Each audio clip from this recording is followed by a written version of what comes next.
You're listening to Expat Radio. I'm Bill Anderson and I'm coming live from the Costa del Sol.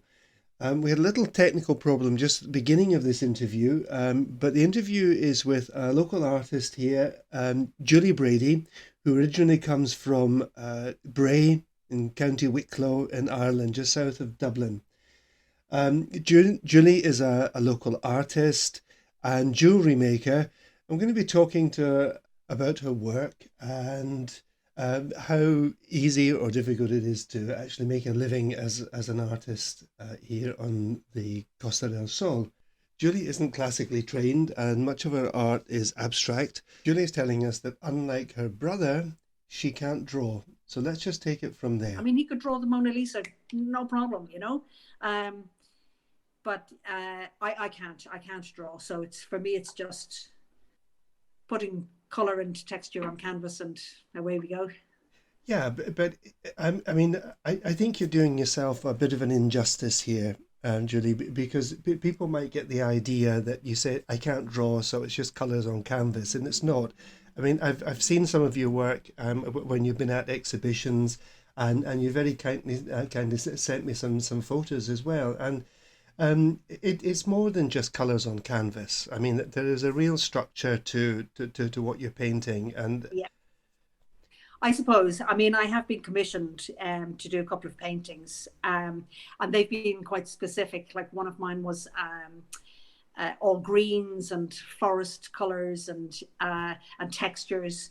So I was able to, and I was inspired by forests and woods and trees and whatever. Also, another one was like a storm out over the sea with lightning.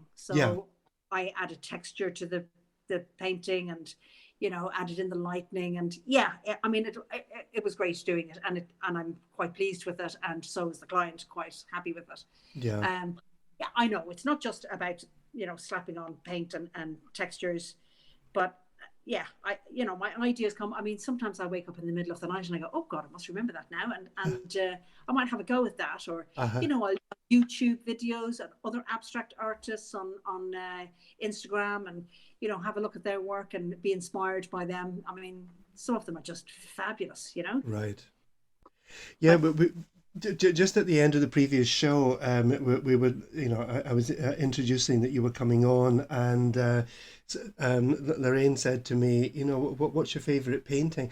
I don't know if I have a favorite painting, but for me, I look at a painting and I either like it or I don't.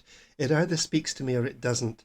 yeah, And it doesn't really matter whether it's an old classic or whether it's a Picasso, who I have to say in general I'm not a big fan of, yeah, or if it is something abstract, but I look at it and it either touches me or it doesn't.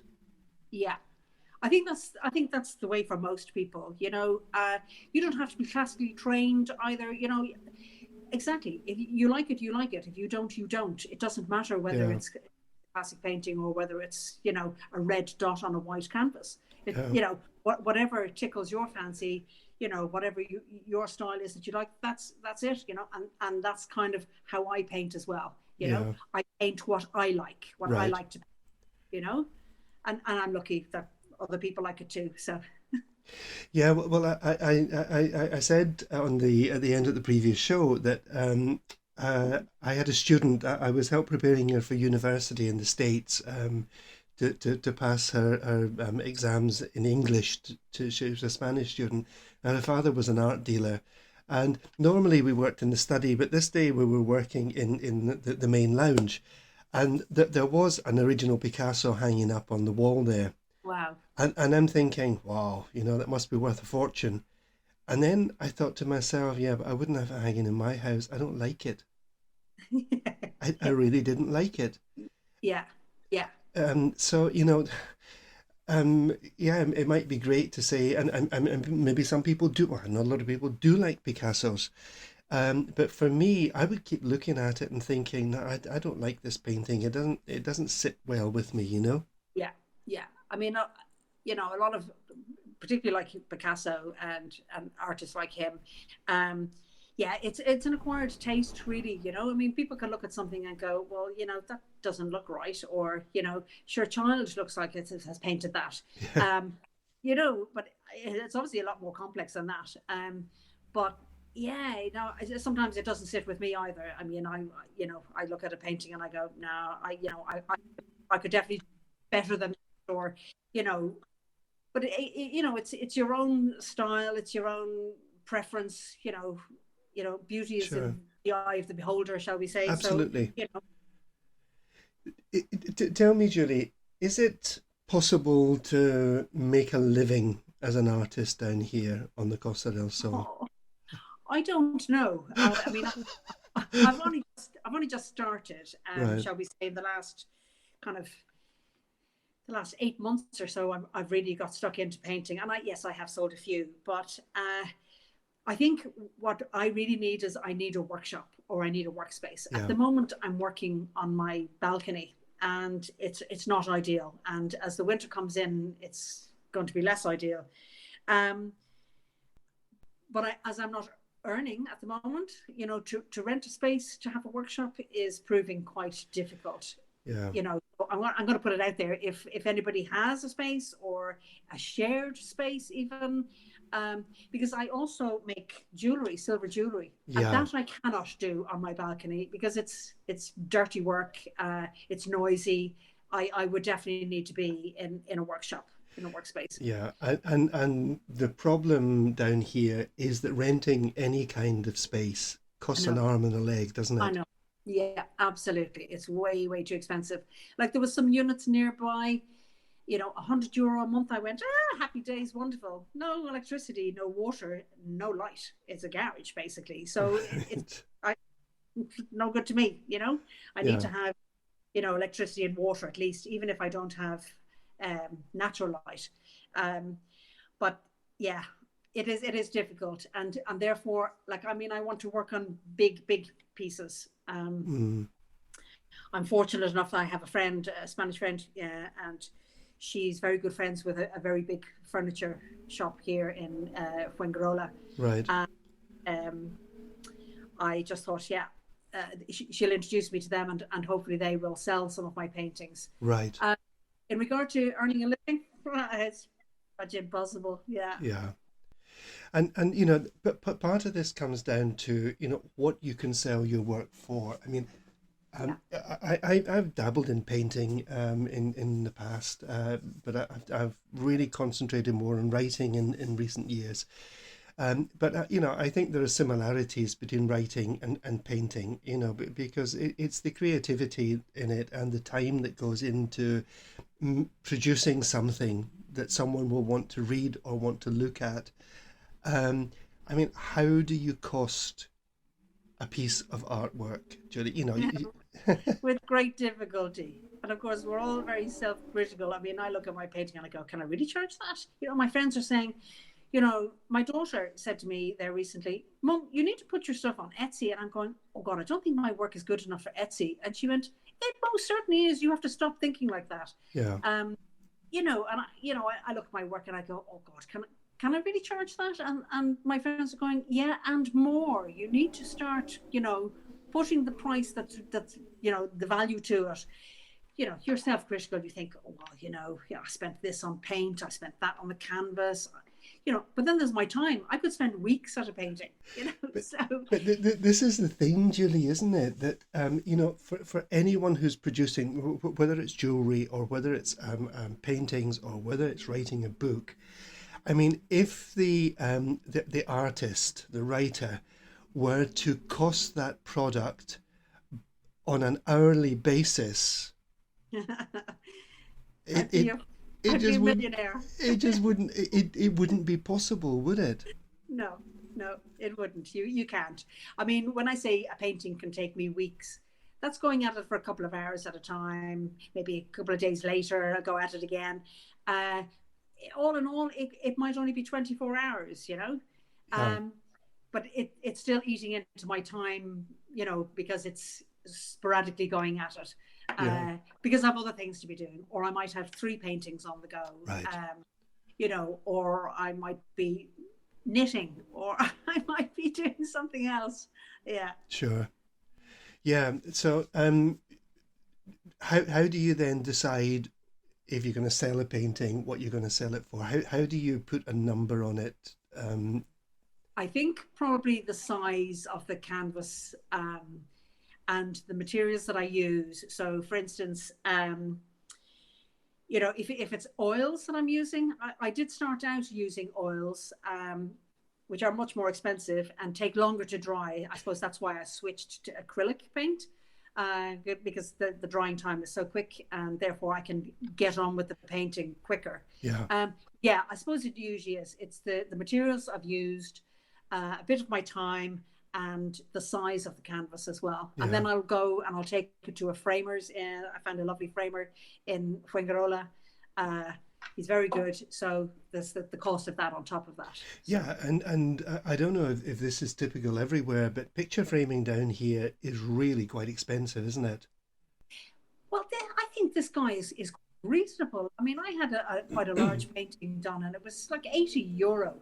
All right, okay. I don't think that was too expensive. Hmm.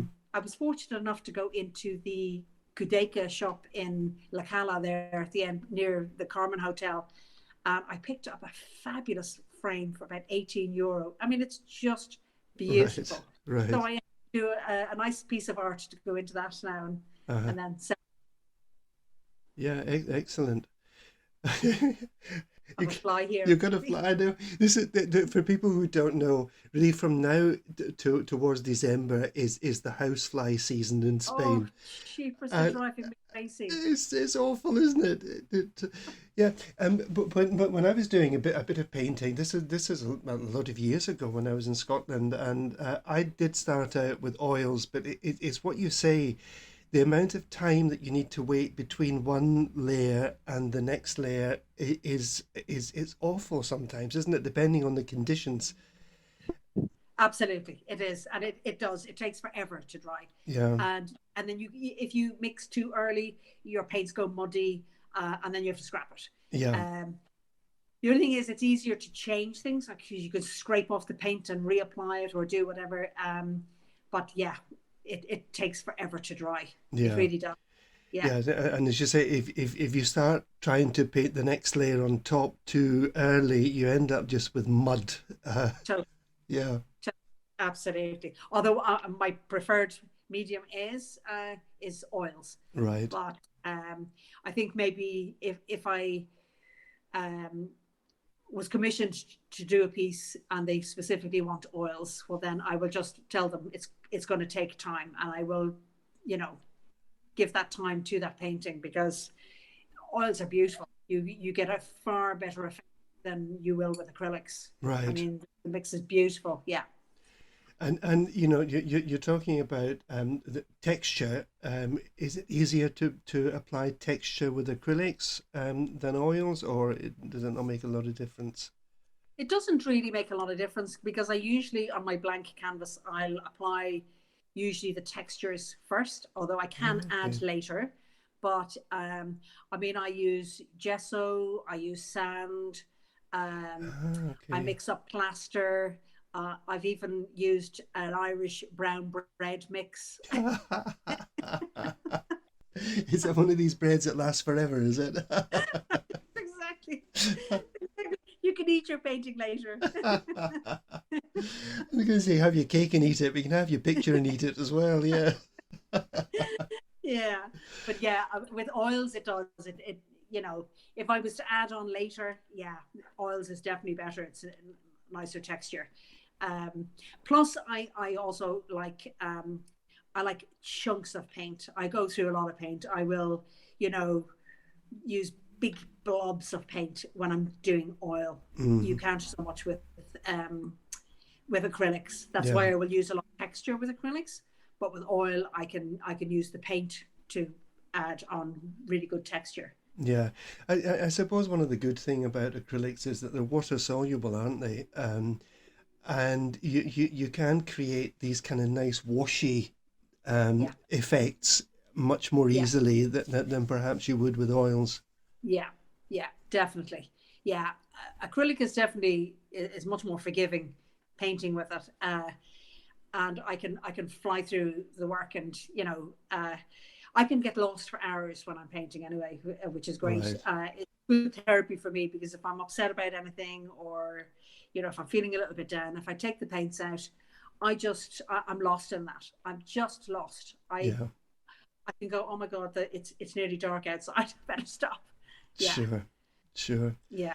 Um, just before we take a break, Julie, I was going to ask, what about watercolors? I tried watercolors once or twice, and it looked awful. There's a I'm real different technique to the using same. them, isn't there? I'm exactly the same. I haven't a clue how to use watercolors. I have bought them. I have bought several packs of watercolors, and I've YouTubed different techniques. I've watched videos on how you do it, and it just becomes, a muddy splodge on the paper. And I just think, how do they? Oh, watercolors are just beautiful. Yeah, I just can't do it. but you only get one shot at it, don't you? I know. Really, Yeah, you know, you do. it's either right the first time or it's a Yeah. disaster. Yeah, exactly, exactly. So yeah, no, I make lots of mistakes in my painting, so I can fix it easier with acrylics or oil. So Yeah. Um, Julie, but we're going to take a short break, and well, okay, I found a song that I don't think I'd heard before. Maybe there's a reason for that. It's by Neil Young, and I thought we're going to play this in the middle of it. It's called "The Painter." yeah, Broadcasting around the world. Expat Radio. This is your number one internet radio station. Hi, I'm Robert Powell, and you're listening to Expat Radio. Welcome back. We're coming live from the Costa del Sol. I'm Bill Anderson, and my guest today is Julie Brady, who is one of our local artists. And Julie, you get involved in quite a lot of the sort of charity events, don't you, down here? We've seen you at quite a number with your paintings. How does that work out for you? um, it's okay. Not selling as well as I thought I would. I came up with a concept of just to make art a little bit more affordable for most people. It would be, so you want to buy a card for somebody, it's their birthday, anniversary, whatever. So I will do a piece of art, make it into a card. So the card then also becomes the present. Right. It's quite cheap, and it's just a little bit of art, and you can frame the picture then. So that's actually selling okay at the events that I've been doing. So tomorrow now I'm actually involved, although I won't be selling my artwork. There's an event taking place up in Donkey Yeah, Dreamland. we've had a Maya on the radio show, and so the listeners from a few months back will remember Donkey Dreamland. Yeah. Yeah, yeah. So there's an event up there tomorrow. A taste of Andalusia, Hmm. Andalusia Day, and they're going to have some fabulous music. Food and experiences with the donkeys. So yeah, it would be nice if people could come along to that and support that rescue centre. They do fantastic work. Yeah. I've exhibited up there before as well, which has been really nice. They do these events every now and again, which is great. So I will always be involved in that. There's another event coming up in Olivia's on the 29th of November. Right. That's Christmas fair. I will also have a stall there. I'll be selling some of my work. I'll also be making Christmas decorations and knitting things, and Hmm. yeah, just getting the creative juices flowing. Yeah. Yeah, I also have an exhibition coming up in the Carmen Hotel. They have a nice little, leading up to the reception area, a nice exhibition area Sure. where they have artists displaying each month. So from the 1st of January, I will have an exhibition in there. So I would love if people come along to see that. Yeah. So I'm going to you, be you busy. you've got quite a lot on then, Julie. Yeah. I do. Yeah. I do. I don't know where I get it. I don't have time to go to the beach. The whole reason why No, I'm here. no. Well, actually, I think there's a lot of us that who live here who actually spend a lot less time on the beach, although we live here, than a tourist does in 1 week. You know. I know. I know. What I tend to do is like life has to be normal here. because you're living here. You can't be on a permanent holiday. No. I think you'd burn out very quickly. So what I do is when my friends or family come to visit, that's when I take my holidays with them. Right. So then I appreciate the beach bars and the restaurants and all of that. But usually during the week, it's normal living like I would if I was in Ireland, Sure. except the weather. Sure. Let me ask you. I'll ask you a little bit about your jewelry making. So is it your preferred medium to work with silver for jewelry making? Yeah, I work with silver and gold. I I would like to learn how to do some gemstone settings. But so I joined this group in Dublin got many years ago, and I did a basic course in silversmithing, and Right. I then set up a little workshop myself, and I started, it was basically self-taught, making mistakes, but yeah, I absolutely love working with silver. It's a really nice medium to work with. Right.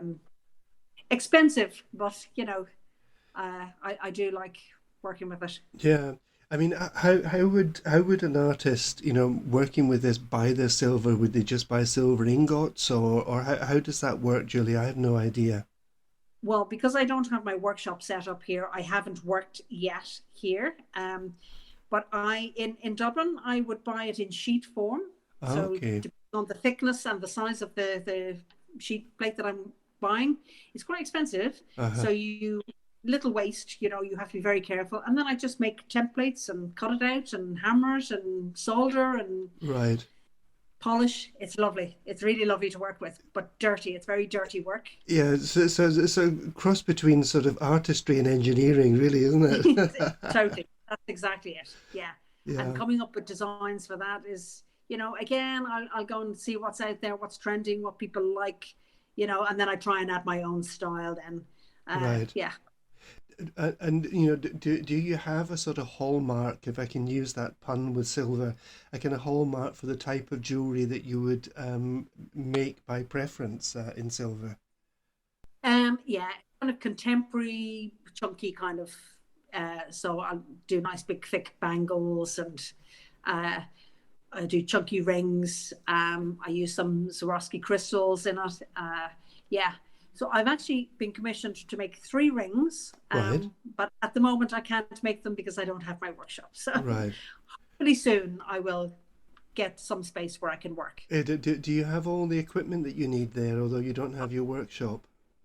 I have some of my equipment. I have enough to be getting on with. Right. I can purchase out here. There are places where you can buy your tools, jewelry making tools and things. I have yet to source where I'm going to buy the silver and the gold, and some machines I will need.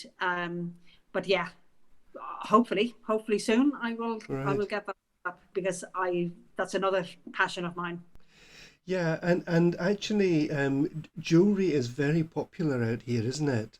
Um, Very, let's be honest, we won't tell anyone. You can buy a lot of rubbish very cheaply.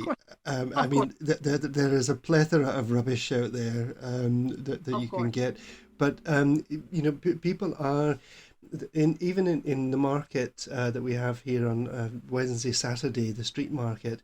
There are 1 or 2 stalls that sell silver, They do. and they are busy.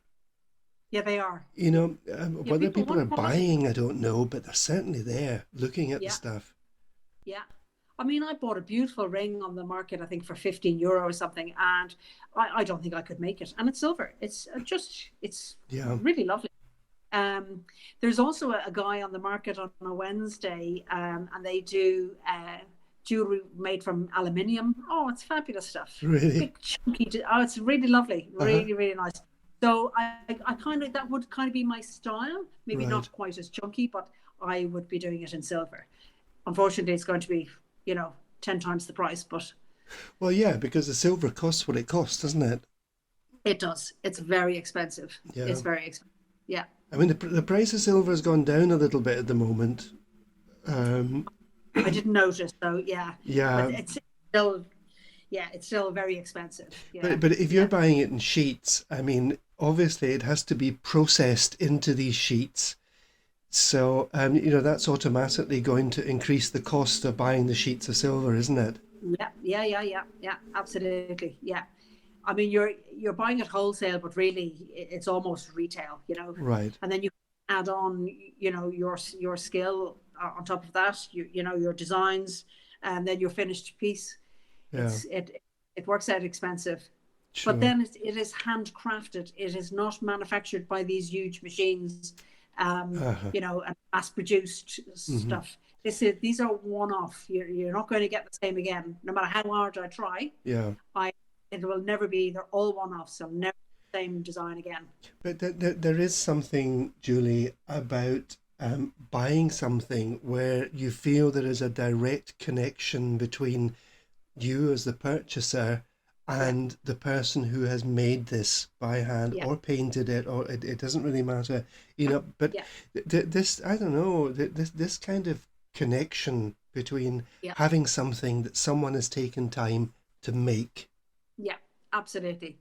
I mean, if you want to gift somebody, a really nice present in jewelry, you go into a shop. I mean, anybody can go into the shop and buy that piece of jewelry. But when you know the designer, and they've made this piece, and it's a one-off, that's special, so Sure. that you're giving somebody a very special gift. Yeah.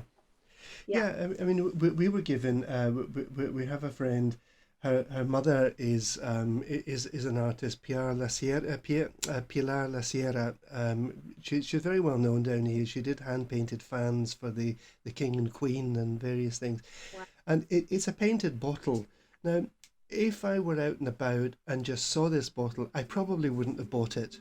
I'm being honest, but we have it in the house, and it's this connection with the artist. It's not the value of it, Yeah. but there Yeah. is something special, I think, about Yeah. buying something that's one off, Yeah. unique, and has this connection with the artist. Yeah, that's why I think my card concept is going to work very well, because it's personal. You can go to the shop, you can buy a happy birthday card, you can buy an anniversary card, you can buy a nice blank card, whatever. But this is a piece of art. Yes, This has been painted, hand painted, and you know you're going to give that card to somebody, and you can say, "I know the artist who did this." yes, So it makes it much more personal. sure, sure. And it's not that expensive. These cards are not expensive. They're No, ranging from 9 to 20 euro. yeah. Well, I mean, you can quite easily go into a shop and pay €5 or €6 for basically a junk card, that's been printed in Yeah, China and yeah, has one of these horrible rhymes inside it. yeah, yeah. Yeah. Um, do you think, Julie, that this is maybe a slightly more philosophical way of looking at things, that we're kind of losing the value of art in an increasingly materialistic, Totally, technological society? Do you think that we're totally, losing the value? absolutely. And I think we're a very disposable society. We don't value like we should value things. Um, I also think, when I see kids and they have their head stuck in an iPhone or an iPad, whatever, I just think you're losing your creativity because you're looking at something that's already made there for you. Whereas, you know, give them a pile of mud and water and lollipop sticks, and you know, let them, indulge in that. The kids are definitely, they're losing their creativity, and therefore, going forward, we're losing our culture. You Yeah. know, But it heads towards a very sterile society, doesn't it? totally, totally, yeah, absolutely, yeah. I mean, I even see, the lack of community in places, where I grew up. It was a small enough town, but everybody knew everybody. Yeah. It was a very different society. I'm not sure that the like technology is fantastic. Of course, look at, here we Sure. are having a conversation. I'm in my living room and you're in yours. Um, but we're losing that sense of community, you know. Mm. Yeah. And it's such a shame. It is such a shame. And then, you know, art and all of that follows. You know, people, everything's just disposable, and you Uh-huh. know, oh, let's go on the internet and print off something and stick it on the wall, or you know, go and buy something that's mass produced, or you know, Yeah. it is a shame, really. You know.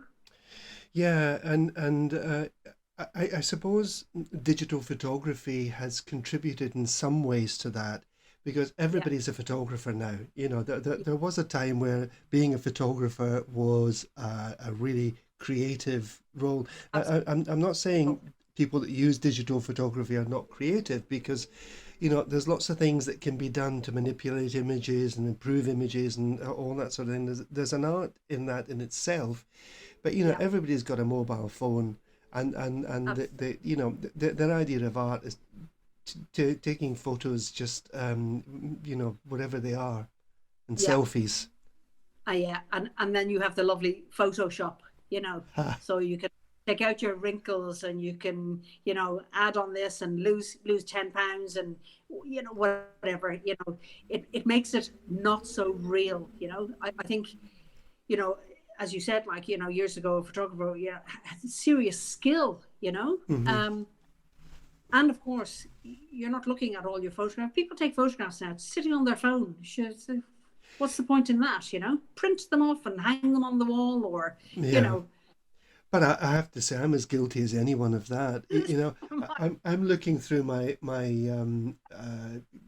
computer hard drive because I want to find a photo, and I get distracted because I think, oh, I don't remember taking that photo. Oh, look at that! Look at that! Look at that! And I've got photos there that I probably haven't looked at for 2 or 3 years at least, yeah, and forgotten yeah, I even had. Yeah. yeah. I spent a fortune in my teens and early 20s on film, developing photographs. Oh my God, I have thousands and thousands and thousands of photographs. Yeah. Uh, I loved taking photographs. And yeah, it was all, they were all in print. So I'm showing my age now, before the internet was there. But yeah, you know, I still, every now and again, I will print off some special photographs. But yeah, it is, I think the internet is just, it's wonderful and horrific at the same Yeah. time, in the same measure. But I do think that some of this goes back even further to what is happening within the educational field. Yeah, That, you know, there's been, I mean, I can remember when I was living back in the UK, and I've been here 20 years, you know, this push towards, I call it industrialized education. And it's all about doing things that will get you a job and earn you a lot of money. And so much harder push on the sciences and engineering and these kind of things. And I don't know, the arts, and I'm going to use that wide term, became yeah, like the poor relation. yeah, absolutely. But then it is much harder to earn a living, unless you're, you know, the Jackson Pollocks of this world. Sure. You know, it's a struggle. It's very hard. You know, you can have your exhibitions, and you can sell, and you can have, you know, art dealers who might be interested in your work. But yeah, it's so people are going to go for something like the sciences, and technology, because that's where the money is. That's Yeah. where they're going to make the money, Yeah. which is a shame, really, you know. Yeah. Yeah, But because it that's, doesn't really have to be an either or, does it? no, it shouldn't be. You know, there should be room for everything. But Hmm. you know, yeah, look at, you know, and of course, with technology today, you know, we didn't have that when we were at school. So there was no thing as pushing towards web designs, or, you know, anything technological. Um, so we worked hard, and we got jobs, Hmm. whatever. But yeah, today it's very different. I think it's very isolating. Yeah. Uh, Yeah. and of course, the pandemic didn't help, you know, with people working much more remotely now. Sure. Some love it.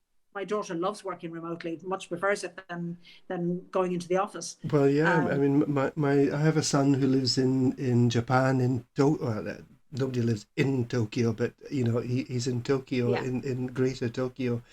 and he's been working from home, which is quite possible for him. And I can only imagine how much more comfortable that is than getting the Absolutely. train from the suburbs into the center of Tokyo every day. Yeah. Well, my daughter lived in Canada for a while, and of course, with the weather there, they had no choice but to work Yeah. remotely. I think they went into the office 1 day a week. Then she was working with the same company in Dublin, and she was in the office every day. And such a change for her. She Hmm. wasn't loving it. So when COVID hit, that was it. She was Yeah. delighted back home again. Uh, Yeah. so But yeah, Julie, you've chosen a very solitary, I'm going to say career. I'm thinking about your work as an artist. It is a solitary activity, isn't it? absolutely, absolutely, and I do, and I get absolutely lost in it. It's wonderful. Mm-hmm. It's just something I just love painting. I just love it, and Mm-hmm. you know, I send photographs at varying stages of a piece to my friends, and I go, now what do you think of that? And they go, oh yeah, that's really like, oh maybe a bit more texture there, or or they'll be advising me, whatever. But Right. I just love, love, love painting. I Yeah. love it. Absolutely. If I can make a living from painting, I am a very happy person. Right. And Yeah. and this is something that we've spoken about before, Julie, is knowing when a painting is finished. I, I read years ago that someone said an artist never finishes a painting, they abandon it. That's true. That is true. I know. I keep stepping back and I go, I'm not too sure about that corner there now. I think I might do, and then I'll change that corner, and then I'm going to have to change most of the painting because I've changed that corner. Yeah, Uh, Yeah, so yeah, you're working, you have to abandon it really. You have to say, right, that's enough. And then what I do is I spray this finisher stuff on it to seal right. in the paint, and that's it. Once that goes on, there's no going back. So, I usually spend days before I put the finisher on and looking at it and wondering, am I going to change it? But then, yeah, it Yeah. is true. It is And hard and then you stand with a can of the can of spray finisher going, will I, won't I, exactly, exactly. But once that's on, that's it. That's it done. Yeah. Yeah, So yeah. what are your plans for the future and your artwork, Julie? Do you plan ahead, or are you the kind of person that kind of takes life as it comes? I kind of take life as it comes. I do a little bit of planning. I mean, at the moment I'm doing some artwork for a hair salon down in Calahonda. Right. They've very kindly said they'll put up some of my artwork because it helps if my art is in it's in La Gamba restaurant, it is in Bacarte's, so I'm going to try and get my art up in several places to get myself known out there because to be honest, nobody knows about me. So that's my plan. I'm just going to keep plugging away with my art. I'm going to keep painting, and I'm going to keep socializing and having a lovely time while I'm here because I just love, love, love living in Lacala. Is there anything you miss about Ireland? Well, I miss my friends, my cousins. Obviously, I mean it is beautiful. It is absolutely stunningly beautiful country. Yeah. Uh, Too expensive, and the weather is crap. So yeah, and Yeah. our government. The less said about them now, the better, I suppose. They're a joke. Yeah. But anyway, look at yeah. I mean, I'll go back because I need to feel Ireland at times and Yeah. and see something. But other than that, no, no, really. I mean, Yeah. our hospitality sector has been decimated from this COVID situation, Right. and the government are hell bent on completely finishing and ruining it. I mean, we're known globally around the world for our pub culture, our social life, singing and dancing and drinking, of course. We're definitely known for that. Um, it's been decimated. It's been Yeah. absolutely, the hospitality industry is ruined at the Yeah. moment. And I don't know if it's going to recover. Yeah. And, that draws in millions of tourists I every know. year. I don't I, know what I, we're I, going to do. I think that has been repeated in so many countries, one way and Yeah. another. Yeah. Julie, you said to me, I'm never going to be able to talk for an hour. An hour is gone, Julie, I and we're still know. talking. I And I thought, know. I've never met an Irish woman that couldn't talk for an hour. So, I know. I was about to say to you, well, you might, I might be the first, but obviously not. Julie, our time is up. We're going to go out there has to be only one song that we can go out with today. Thank you so much for joining me. It's been lovely talking to you. Thanks for having me. And for everyone who's been listening in today, have a great weekend. And we have to go out with Don McLean's Vincent. Starry, starry night.